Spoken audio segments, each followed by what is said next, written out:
Welcome to my series on the SENsible SENCO. If you haven't done so already and have stumbled upon this video by accident, you might want to check out the first video in the series. This is video 2, version 2, for those of you who've just taken on the SENCO role in an absolute disaster zone.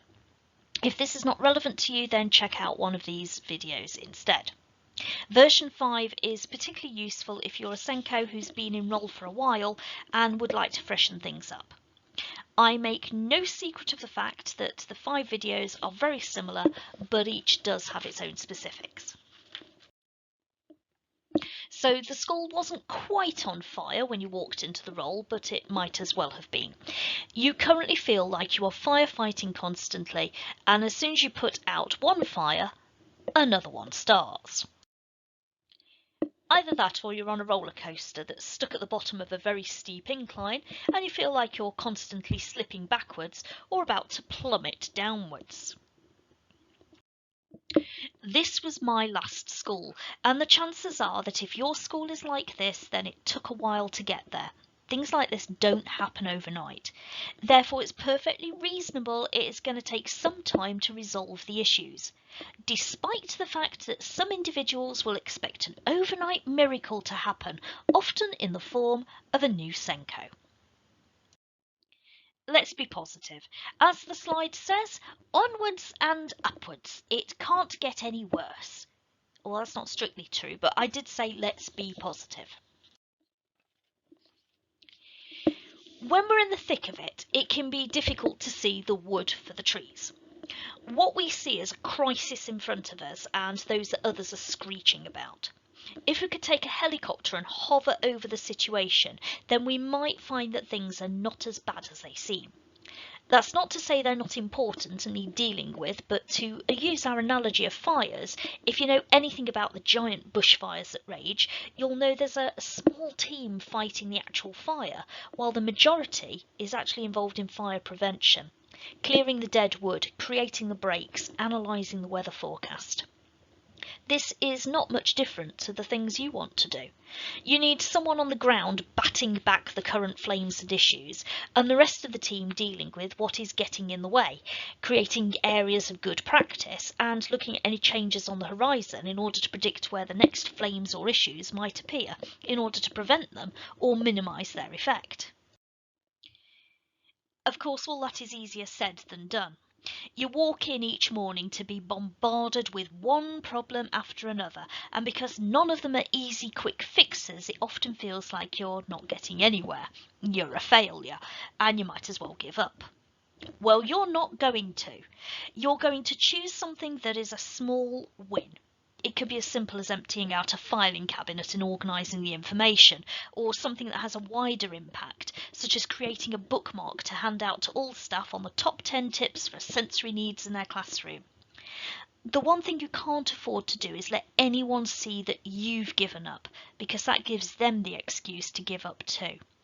And yes, it's bloody tough and exhausting, but eventually you'll see glimmers of hope. You need to appear positive even if you don't feel it, and a new problem is just that, a new problem, no different to any other, and eventually you'll sort it out. This comes from someone who wears their heart on their sleeve and their thoughts on their face. There have been many occasions where I've had to minimise issues publicly whilst rapidly making adjustments in my head to resolve a problem.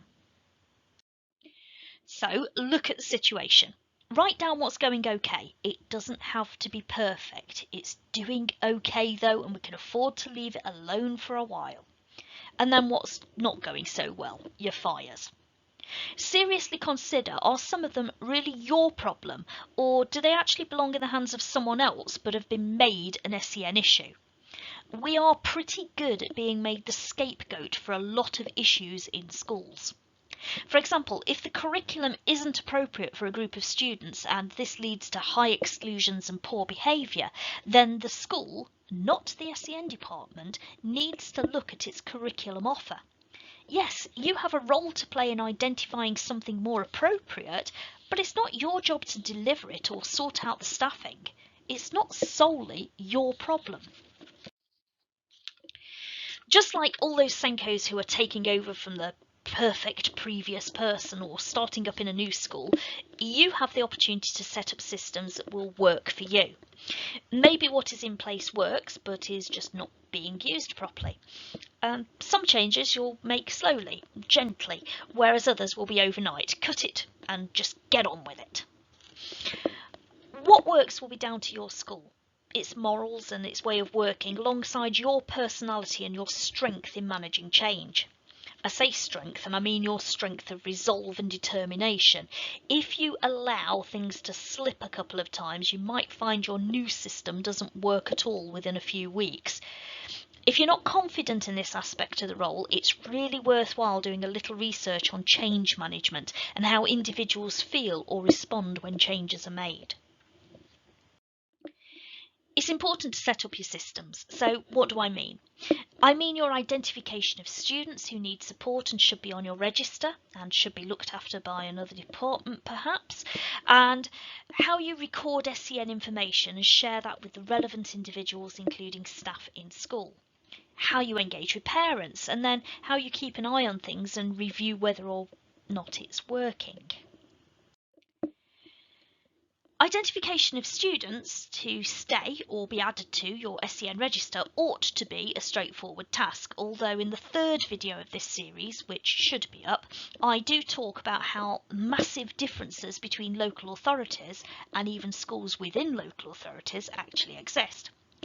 I visited a local school last week who have about 1,200 students on roll. Their SEN percentage is relatively low, around 10%. Although they have 32 EHCPs. However, they maintain a separate list of students who have dyslexic type difficulties, not necessarily diagnosed, and this list had nearly 20% of their school on there. There's no criticism from me, their method works for them, but it wouldn't have worked in my own school where only 5% of my students entered with a reading age that was at or above their chronological age. I'd have had the whole school on there. You'll have inherited one of the following situations. Maybe you've inherited the perfect SEN register where the children have been identified correctly and it's just the support for them that is a disaster. This might be due to lack of support staff or poor quality first teaching. Maybe you've got an SEN register that has everyone who sneezes on it, very possibly with little evidence of how someone came to the decision that they needed to go on there.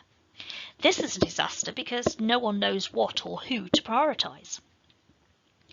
Maybe you've got an SEN register that's been gnawed back to the bones, with students only getting the crown if they have 15 diagnoses and a letter from the Pope, or a parent that screams very loudly and threatens social media action. This is a disaster as the team have focused their energies on this elite group and your other students are floundering. Maybe you inherited an SEN register, an inclusion register, a dyslexia register, a medical register, an awareness and monitoring register, a please keep an eye on register. In other words, a lot of registers and not a lot of things happening other than putting children into pretty labelled boxes or files or registers. While separate lists can be useful, do the staff in the school really know they exist? There is a danger that some lists are seen as more of a priority than others. In my very humble opinion, if it's important enough to signal to staff that they need to be aware of a child by putting their name on a list, then something needs to happen with that piece of information. I had an SEN register and an awareness list, everybody else. That was enough to maintain and check the staff were actually using it. Finally, you might have an SEN register that isn't used, at which point this is a disaster for the whole school and not just you as a SENCO. I have to admit I can produce some pretty detailed and comprehensive documents. One year I even took every class being taught in my secondary school and wrote out for their class teacher who was in there, SEN and otherwise, along with specific information tailored for their subject. With the exception of 2 or 3 individuals, no one read or used it. The following year I decided, well, I won't create that then, and just gave them a list of names, as that's what I'd been told they wanted, for one individual to complain that they didn't have enough information. Believe me, you just can't win sometimes. Whatever you decide to use to identify your list of students, make sure you keep your criteria recorded somewhere. Partly so you can justify your decisions if you're ever asked, and partly as a reference for yourself, because you'll forget. Your local authority may provide SEN matrices, which suggest whether a child should be on your SEN register, and I've included a couple of links in the description box below. But it is all down to school context, and you will need to get to know your school and make those decisions. Don't worry, the SEN register is a fluid document, so you can make changes. You are likely to have inherited a filing cabinet or a hard drive, or even a specialist program with some SEN records. Bearing in mind that this is a video for those of you who've walked into a disaster zone, if the fire is raging in this area, then I can make one of two assumptions. Either you have no records whatsoever, or you have so many records scattered across the campus that you don't know where to start. I have to admit, my filing system suits me. I file by type of document and the month I created or received it.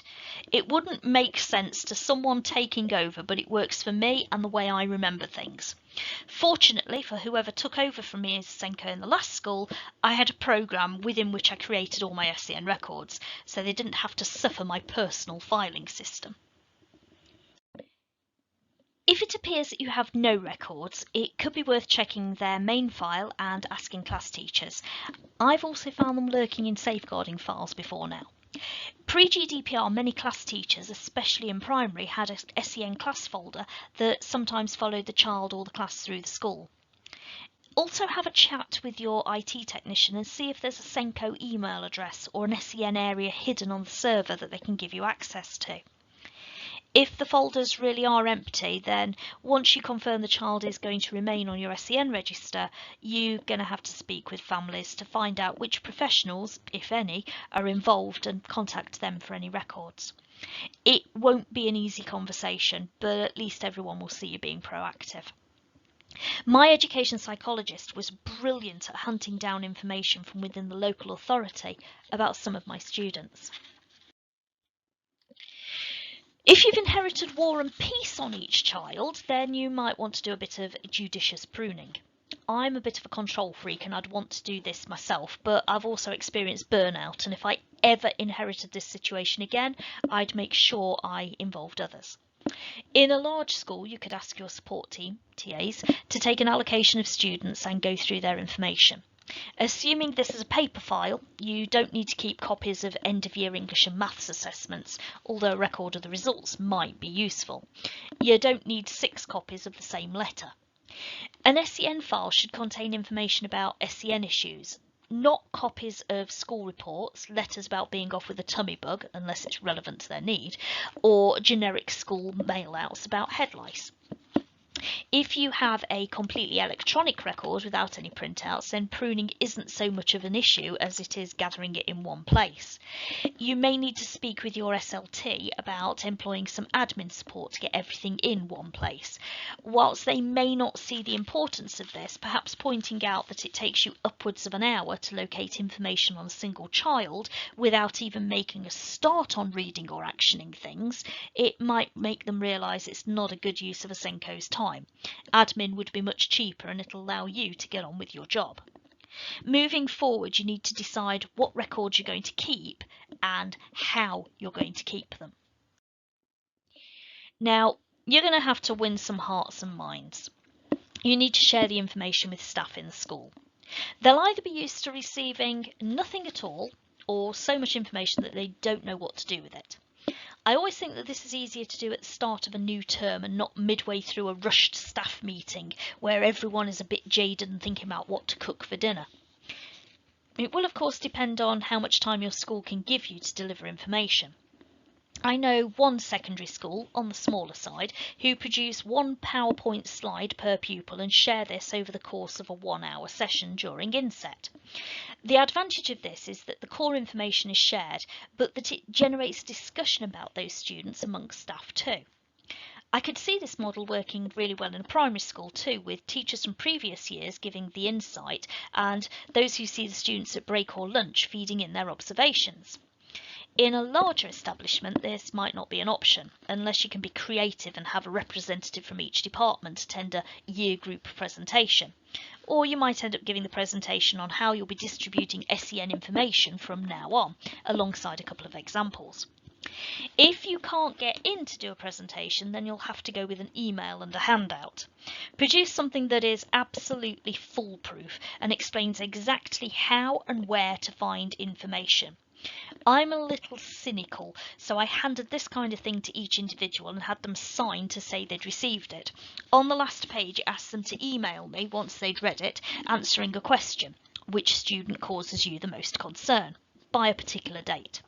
This way, I could show who had received it, and I could chase up anyone who didn't email me, concluding that they probably hadn't read it. Nothing used to bug me more than a parent on parents' evening telling me I hadn't done my job because the science department didn't know their child was on the SEN register. I frequently pick on science for examples. I originally trained as a science teacher. Moving on from our staff and informing them, we also need to work with our parents. Hopefully the fires raging here are not too serious. If you're walking into a school where the SEN department is a verified disaster, then you'll have parents who are disengaged, disappointed, disillusioned, derogatory and defiant. Some will be difficult to get back into the fold since they've been let down so many times before and think you'll be no different. Some will be pinning their hopes on you being the miracle they have prayed for. Others will be eager to let you know everything that is wrong with the school and their child. It can be incredibly difficult to manage any of these parents. I spent the first 3 years at my secondary school without a single parent coming to see me at parents' evening or for SEN review purposes. At the other end of the spectrum, I had some parents who turned up regularly and demanded to see me there and then, just not at parents' evening. In the end, I launched my coffee mornings to address this and managed to turn things around. One lesson I learned very quickly is I shouldn't do this on my own. If I did it alone and built up the relationship with the parent, it made it very difficult to pass them on to someone else once their crisis had been dealt with. I learned I should always take the person with me who I thought would be best placed to continue a regular liaison or to look after them if I wasn't able to drop everything. You need to build up trust. Don't make promises you can't return on. It is difficult sometimes, especially with what you've inherited. Maybe you really do want to give their child a modified timetable, one-to-one support across all core subjects and a personal laptop. But be honest, if you haven't got those things, don't promise them at this stage. Offer only what you have and can genuinely provide. You might need to use a sentence like, I'm really sorry, but I'm restricted with what I can do immediately, but I'll put these things in place now and we'll come back to the table in, let's say, 3 months and look at what else we can do. Alright, so this hasn't completely extinguished all the fires that are probably raging in your school, but by looking at the overview, sorting out your SEN register, getting staff and parents on board, and building some robust systems, you stand a chance of putting out a few of the flames and preventing any further infernos. So now you need to make sure you stay on top of things you've set up. Review, refresh, revise, or repeat them. In a school that could be designated the disaster zone, then it is likely your provisions and interventions will need a large amount of work to sort them out once these things are in place. I promise to do another 10-minute video on interventions and provisions soon. If you enjoyed this video, then please click like and subscribe. And if you haven't had a look at my other offerings, then please do. You can even leave a comment. Be nice, I'm sensitive. If you've not seen it, have a look at my first video on being a sensible SENCO, along with the other videos I have planned for the series. There's over 70 of them at the moment.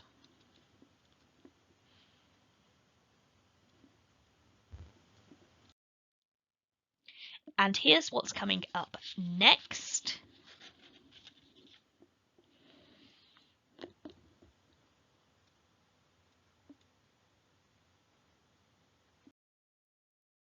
And here are the first 40 odd titles of more than 70 that I have planned. Thanks for listening. Take care.